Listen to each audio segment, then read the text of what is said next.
투자자 여러분 안녕하십니까? 이 영상에서는 밸류업, 정부 정책은 항상 대박, 이 종목 주시하라 입니다. 예, 지금 코스피가 사실 상승세라고 하기에는 하락세는 아니에요. 근데 상승세라고 하기에는 좀 약하긴 한데 주가라는 게 갑자기 오릅니다. 갑자기 오를 때 저는 이 밸류업 관련주, 이 종목 반드시 주시해야 된다고 생각합니다.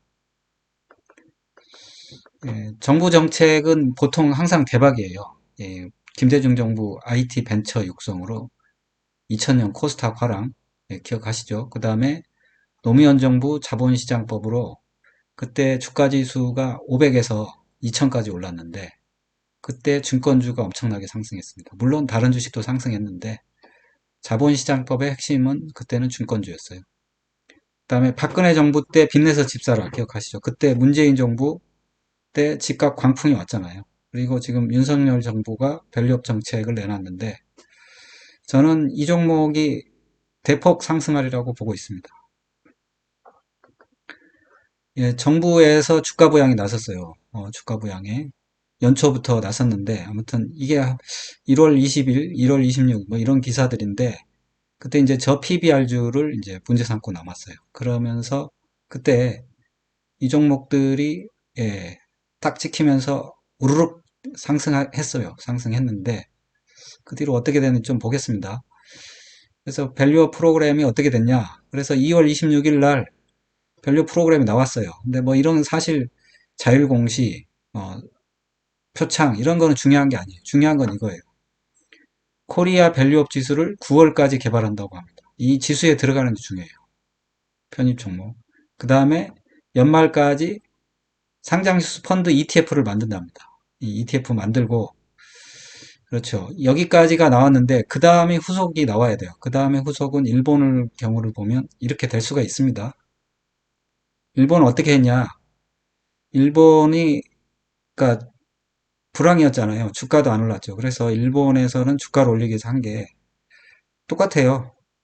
밸류업인데 여기는 기업 지배 구조인데 니케이 400 지수를 이제 기업 지배 구조 개선에 가중치를 둬가지고 일본 주식을 매입했어요. 어디서요? 일본은행하고 연금에서 매입했습니다. 일본은행이라는 게 결국 한국은행이에요. 그러니까 돈 찍어서 주식을 사서 올린 거예요. 그래서 올랐어요. 그래서 2014년도부터 계속 사가지고 10년간 사들여서 올렸어요. 올리고 더 올리고 싶어서 JPX 프라임 150 지수를 또 PBR 1배 이상해서 만들었어요. 또 그래가지고 사서 올리다 보니까 이제는 외국인들까지 가세해가지고 지수가 엄청 올랐어요. 요런 일본의 밸류업 프로그램 그 벤치마크 한 겁니다. 결국은 지수 만들고 ETF 만들고 사서 올릴 겁니다. 저는 그렇게 생각해요. 우리나라 경우인데 자본시장 통합법발 대상승이 있습니다. 2004년 말에 자본시장 통합법이 논의되기 시작했어요. 근데 이제 제정은 2007년에 됐어요. 7년에 됐는데 3년 동안 논의를 했는데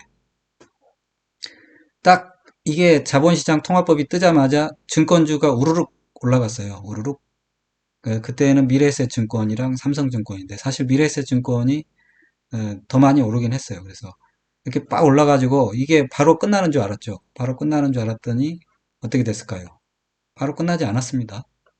그래서 미래에셋증권이 2004년도에 그렇죠. 자본통합법, 자본시장통합법, 자본시장법이라고 하겠습니다. 그게 나와서 우르륵 상승했다가 2달 연속 조정받으니까 이게 끝난 줄 알았어요. 근데 이게 그 다음에 계속 상승해가지고 2007년도까지 결국 저점 대비 10배가 올랐습니다. 3,000원 하던 주가가 3만원. 물론 지금 많이 떨어졌지만 마찬가지예요. 주봉을 보면 그렇습니다. 주봉을 한번 볼게요. 주봉 보면 이렇게 올라갔다가 엄청나게 떨어지잖아요. 이게 뭐 사실은 자연스러운 조정이거든요. 조정 나오고 그냥 그렇죠.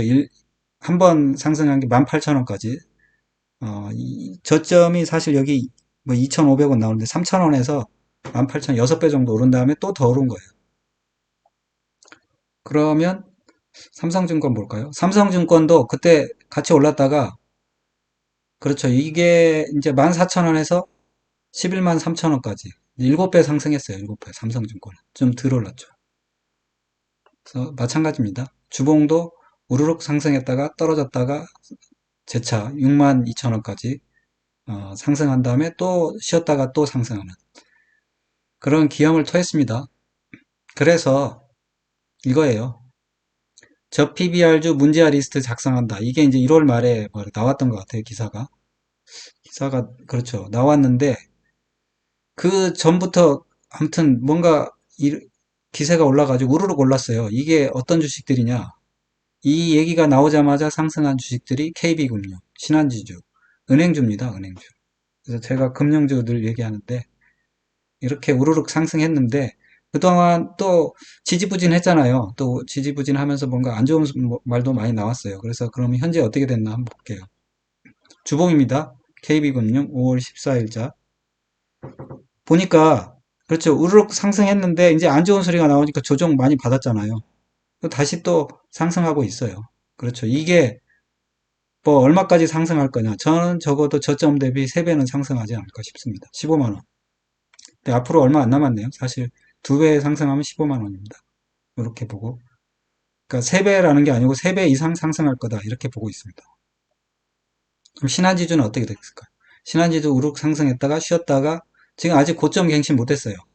KB금융은 고점을 갱신했는데 신한지주는 고점을 갱신 못했습니다. 뭐 아무튼 그렇습니다. 이렇게 해서 여러분들 정부 정책 한번 시동 걸리면 이게 조직이 움직이는 거예요. 이 정부 조직이 엄청 크잖아요. 큰 조직이 움직이다 보니까 이게 효과를 냅니다, 결국. 그만해! 라는 소리가 나올 때까지 걔네들은 계속 할 수밖에 없어요. 왜냐하면, 그렇죠. 공무원들이 하는 게 그거예요. 정부 조직이 하는 게, 명령이 하달되면 그거에서 성과를 내야 돼요. 그래야지 걔들도 월급 값을 하는 거잖아요. 그렇게 생각하면 당연히 밸류업 관련주들 오를 수밖에 없다. 뭐 오르는데 핵심은 저는 금융주 중에서도 은행주 이렇게 픽해봤습니다. 예, 성투하십시오. 영상이 마음에 드신다면 좋아요, 구독, 알림 설정 부탁드립니다. 편안한 하루 되세요. 투자는 각자 개인의 판단하에 투자하시고 본 영상은 참고만 하십시오.